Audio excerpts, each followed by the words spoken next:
Hi folks, Jonathan Wilson, Togaman Guitar Vials. So, 2020, 2021, we're going into a very dry winter. We're going into a La Nina cycle. Out here in California, we are just pretty much bone dry. We might even have rain sometimes, where the rain comes in and makes everything humid and swell like a sponge, and then quickly contract with a follow-up of a Santa Ana wind. So, wanted to just give you a few pointers on a few things here. You may notice in the background I've got one that's sort of bagged up, and that has a bag on it where I wrap this around the neck here, and it does have like a wet cloth in there, hanging in there like that. So I take a little bit of you can take a sandwich bag, a little Ziploc bag, put a little, it could be like a tissue or a piece of paper towel, then you can wet it, or a sponge even, in a pinch. For things that are hanging on the wall, if the humidity is really low. Right now in here, it's dangerously low. It's 22%. And cracks can start happening to instruments when we get about 30-ish. So what we want is for these instruments to really be in an environment of about 45 to 50. 47 is kind of a magic number, but that's kind of a good window. In the summer, it can get monsoonal and it can spike up to like 70 and 80 even.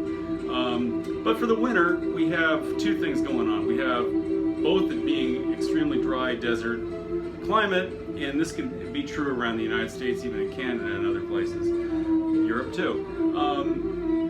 However, basically, to make this fairly simple, you want the instrument to be in conditions you would kind of like to be in yourself.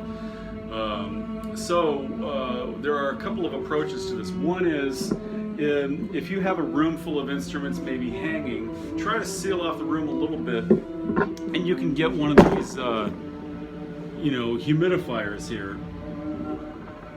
That particular one there is an air care, and you can get those things on Amazon pretty easily. Also, when you're storing stuff in cases, that's actually ideal. You can, if you have things in a case, you could put it inside a case and put a humidifier inside the case. There are several products out there on the market, the old tried and true Damp It ones with these little green hoses with little holes in them and a sponge on the inside, or you could get some of the stuff that Diodario makes, the Humidipacks. And a hygrometer is handy, like the little thing here. It's a digital hygrometer that, you can get these things for like 15, 20 bucks online somewhere, and it'll give you a little readout of what the actual humidity is. Right now you can see that we're not in the best of stuff. This is my little demo test mule here, and this is the one that takes all the abuse. So we're just using this as sort of a lab test thing.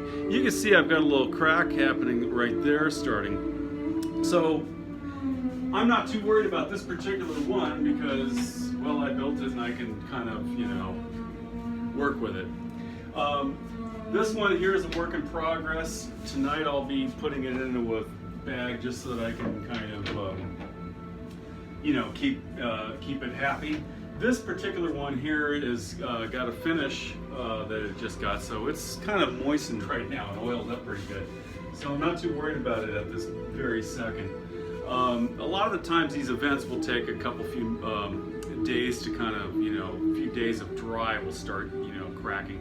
Wood is like celery. It has a water content, and it likes, like I said, it reaches its sort of happy equilibrium around 45%, 47%. The top woods are generally the most concerned because they're made of a spruce, and they're kind of like I said, they're like a celery is an extreme comparison. But if you took celery and threw it in the sidewalk, eventually it's going to dry up and become a crispy little potato chip.